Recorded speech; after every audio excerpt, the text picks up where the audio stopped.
fez de novo. Eu sou do Senhor Champions. Ele fez de novo. O pé responde ao coração. Mais uma vez. Cristiano de bicicleta, minha nossa. Ele vence, vence e vence. Bom dia, boa tarde, boa noite para você que está chegando aqui no canal Em Cima do Muro. Hoje não vamos ter nenhum tipo de reação aqui no canal, vídeo de segunda-feira. Eu acho que eu vou acabar tornando isso uma característica barra coisa fixa aqui no canal, de que na segunda-feira eu não faço nenhum vídeo autoral. Vídeo autoral é foda. Na segunda-feira eu não faço nenhum vídeo de reação, faço um vídeo autoral. Vai depender dos vídeos de final de semana. Quando for muitos interessantes, aí não tem o que fazer. Mas eu acho interessante a gente meio que bater esse papo entre eu e vocês aqui e trazer alguma observação que eu achei interessante no campeonato. Nesse momento do Campeonato Brasileiro, eu queria levantar a hipótese ou o questionamento de poupar jogadores, se é algo realmente interessante, se faz sentido mesmo entre os clubes e os jogos fazer isso, ou se de repente os clubes brasileiros estão fazendo isso da maneira, eu ia falar incorreta ou maneira errada. Porque eu vi dois times esse final de semana, que vai ter um derby cabuloso, acho que na quarta-feira, entre Palmeiras e Corinthians, e ambos os times, independente de seus confrontos no Brasileirão, pouparam jogadores, e tiveram o mesmo comportamento. E aí eu até consegui fazer um recorte bem legalzinho para vocês observarem que, tipo assim, tanto Palmeiras como Corinthians entraram nos seus confrontos com um time misto, time reserva, e no decorrer da partida fizeram as trocas. Então, bora ver o esqueminha que eu montei para vocês, para a gente poder realmente ilustrar essa situação e poder conversar melhor sobre tudo isso. Bom, como vocês podem observar na tela, pelo menos do meu lado esquerdo, na tela direita de vocês, a parte de cima eu coloquei o confronto entre Vitória e Palmeiras, e na parte de baixo eu coloquei o confronto de Corinthians e Fortaleza. Ambos os times, igual eu já comentei aqui no vídeo, Palmeiras e Corinthians iniciaram um time misto e no decorrer da partida fizeram suas devidas trocas. Vamos começar falando por Vitória e Palmeiras, em que o Abel Ferreira iniciou com jogadores do tipo Alan, Vanderlan, Luigi e Thales.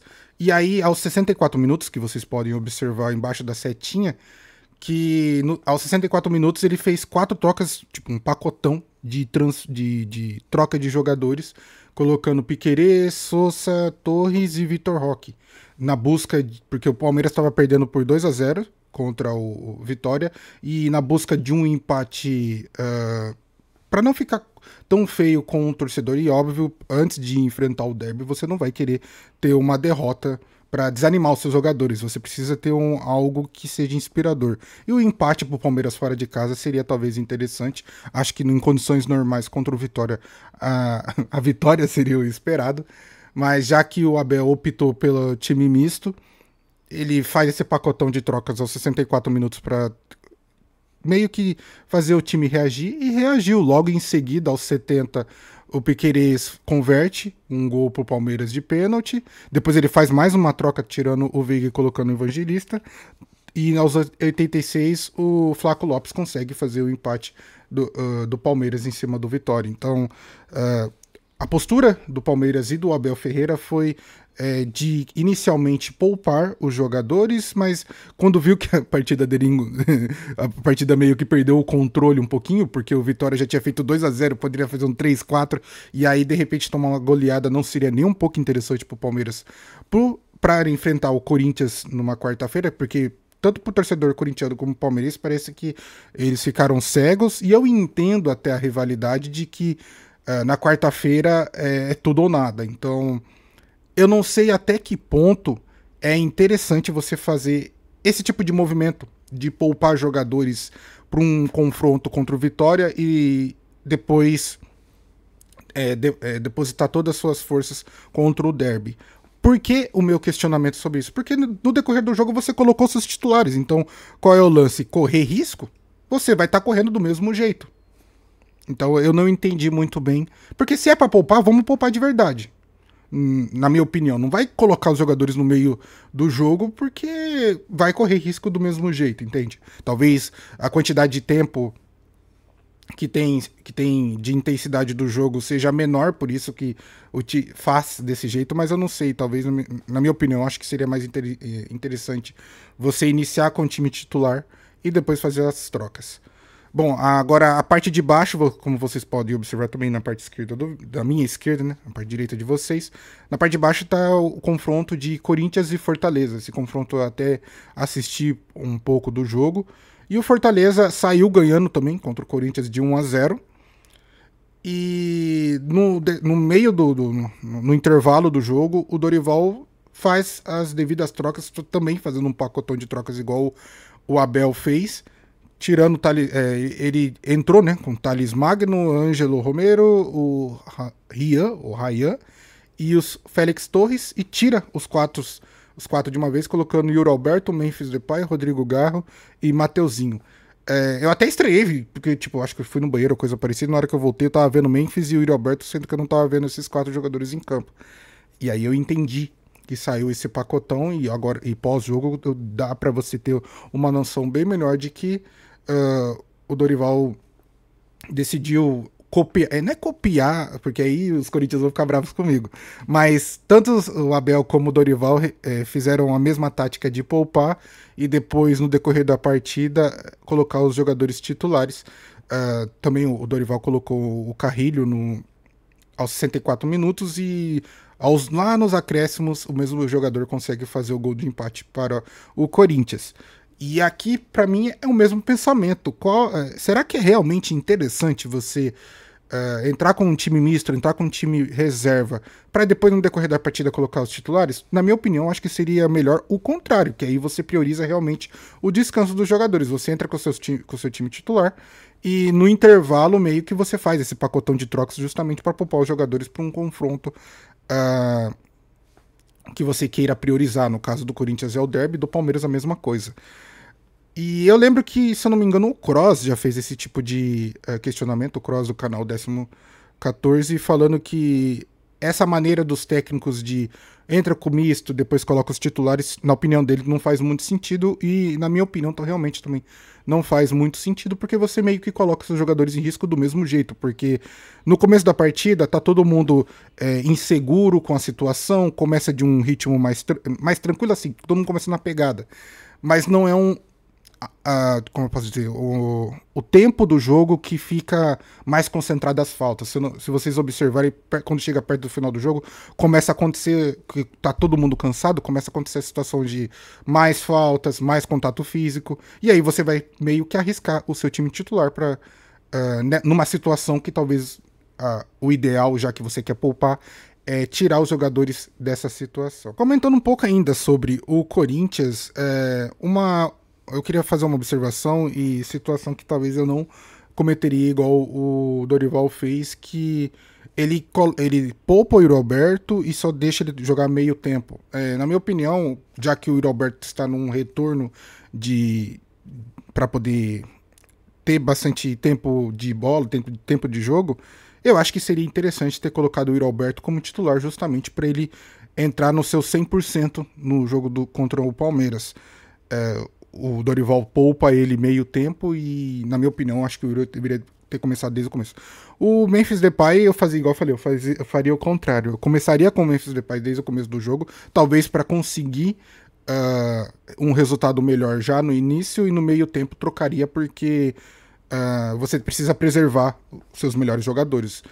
E aí que vem o meu não entendimento de você colocar os jogadores no segundo tempo, que é onde o bicho pega. Mas é aquela, o torcedor não tá nem aí, já que ninguém machucou e não aconteceu nenhuma situação como essa, e conseguiu um empate.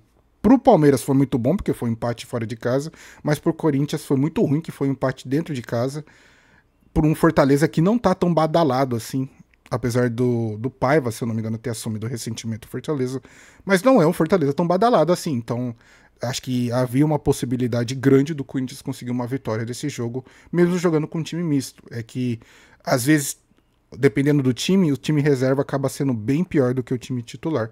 E isso foi com o Palmeiras, que na teoria deveria ter um elenco bem melhor do que o do Corinthians, mas acabou repetindo a dose porque o Vitória não é um time assim tão forte para quase conseguir angariar uma goleada em cima do time do Palmeiras. E a mesma coisa do Corinthians, que o Fortaleza não foi um time tão perigoso assim, que fez com que o Corinthians corresse esse risco de ter um placar mais ampliado. Mas eu acho que basicamente ficou na mesma. Se um dos times acaba vencendo, tanto o Palmeiras como o Corinthians acaba vencendo seus confrontos, teriam como posso dizer, um ânimo maior para esse confronto entre eles na Copa do Brasil, mas meio que o sentimento vem bem parecido, já que foi um empate de ambas as vezes, o Palmeiras o empate do Vitória, o Fortaleza com o empate do Corinthians, então tanto o Corinthians como o Palmeiras vêm com o mesmo sentimento de guerra para quarta-feira, o torcedor traz essa atmosfera, e só que o Palmeiras vai decidir em casa, no Allianz, então veremos como vai se comportar cada time. Eu tendo a dizer, igual foi no primeiro confronto entre Corinthians e Palmeiras, de que o time que fizer o primeiro gol meio que vai conseguir determinar ou ditar o ritmo da partida. Foi assim no primeiro jogo, que assim que o Corinthians faz, tudo bem que teve a situação do Palmeiras logo empatando em seguida e tendo um impedimento, mas eu tenho essa sensação de que se o Corinthians chega no Palestra Itália, ou no Allianz Parque, Palestra Itália já foi, chega no Allianz Parque e faz um gol logo de cara, você deixa o Palmeiras totalmente acuado. Eu não vejo um Palmeiras muito reativo, dependendo da adversidade em casa. Mas é isso, eu acho que essa é a minha análise tanto do final de semana, que na minha opinião, o jeito que os treinadores brasileiros fazem de poupar jogador, na minha opinião, é errada, deveria ser o contrário. Acredito que poderia muito bem você iniciar com o seu time titular e no intervalo do jogo você fazer as trocas, porque igual eu falei, no primeiro tempo, normalmente o jogo, apesar de pegado, não é tão faltoso, porque tá todo mundo estudando o seu adversário, não quer pendurar os seus jogadores logo no início do jogo, porque depois pode perder isso pro final. E, igual eu falei, eu talvez faria o contrário. Iniciaria com o time titular e depois faria as devidas trocas, dependendo de cada jogador e desempenho físico. Mas, como eu não sou técnico, não sou eu que tomo a decisão. Agora, se vocês observarem bem, durante todo o vídeo, aqui na parte de baixo, tem um pequeno confronto que eu deixei em destaque, que é Santos e Juventude, que esse confronto vai acontecer hoje, na segunda-feira, que eu tô gravando esse vídeo hoje, antes do jogo do Santos acontecer. E a minha expectativa para esse jogo é que, obviamente, o Santos vence, apesar de estar indicando que o Santos vai jogar em casa, vai jogar no Morumbi. Eu até pensei em assistir esse jogo, sabe?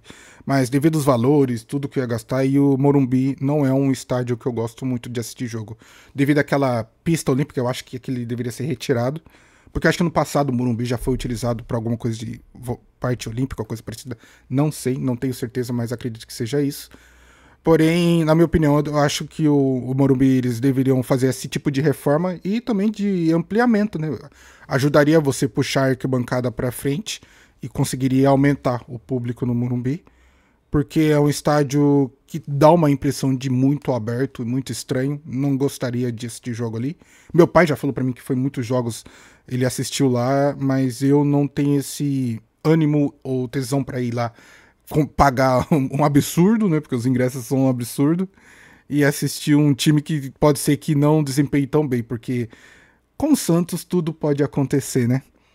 E eu particularmente teria mais ânimo, mais vontade de assistir jogos se fosse num Allianz Parque ou na Arena do Corinthians. Porém, essa foi a escolha do Santos, jogar no Morumbi, e vem enfrentando um Juventude que está também na zona de rebaixamento. Então, esse confronto lá na tabela de baixo. E tem tudo, teoricamente, o Santos é favorito nesse confronto. Mas favoritismo com o Santos não tem dado muito certo. E veremos se Neymar e companhia vai conseguir desempenhar tão bem nesse confronto e trazer a vitória para casa. Não acho que a gente deveria colocar muitas expectativas em cima desse confronto, porque muita coisa está envolvendo isso, e uma delas é que o Kleber Xavier tem sido um técnico não tão criativo, a torcida não tem gostado muito do trabalho dele, e dessa vez vem rondando alguns técnicos para poder assumir o seu lugar. Um deles é o Vojvoda, que foi demitido do Fortaleza, e o outro é Sampaoli, que caiu nas graças do torcedor santista por muito tempo, e toda vez que ele tá no mercado, toda vez que algum técnico no Santos começa a ser ventilado a troca, Sampaoli é o nome que mais ganha força nos bastidores do Santos, E dependendo do aval do técnico, do trabalho do Sampaoli, possivelmente pode ser contratado pelo Santos e Kleber Xavier, infelizmente, demitido, porque de fato não tem feito um bom trabalho. A identidade do time é mínima, é pífia. Basicamente, a gente vê mais os jogadores tomando atitude do que o técnico, e aqui eu não quero nem objetivar esse tipo de crítica ao Neymar, mas não só ele, como a gente vê um time meio bem bagunçado, repetindo as falhas do passado mesmo.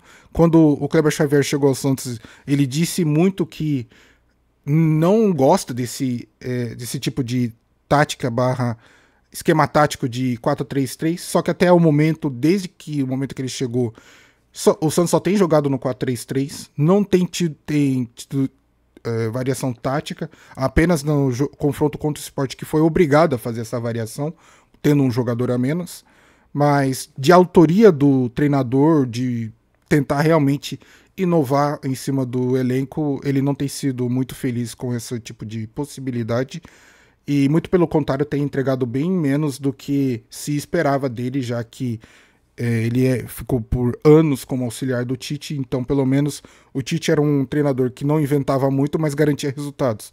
E no caso do Kleber Xavier, ele não tem entregado resultados e nem tem conseguido ter algum tipo de criação inovadora, porque ele é um técnico novo, se espera novos posicionamentos, mas parece que ele meio que repete a fórmula mágica do Tite e na mãos dele essa fórmula mágica não tem funcionado tão bem.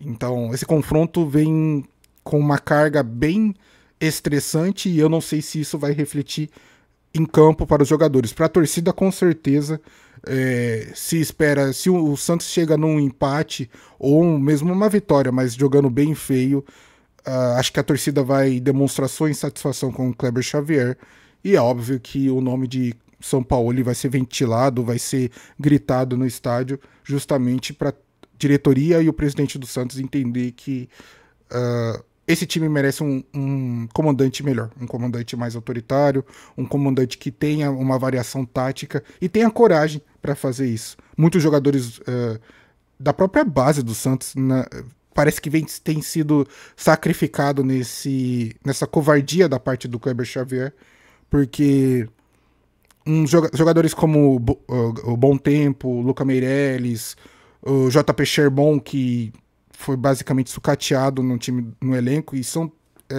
garotos que são crias da base que podem gerar até mesmo uma boa renda futura, mas se você não consegue trabalhar bem eles no time principal, obviamente que esse talento se perde conforme o tempo. Então tem todo um envolvimento em cima do time do Santos que faz com que seu torcedor não fique tão animado, porque teve uma disponibilidade bastante do Morumbi de até encher a casa, mas devido à situação do clube, obviamente que os torcedores vão corresponder de uma maneira não tão interessada em assistir o jogo, e aí você pode falar, torcedor modinha, torcedor que só vai quando o time tá vencendo. Pô, qual é o torcedor que gosta de ver o time perdendo?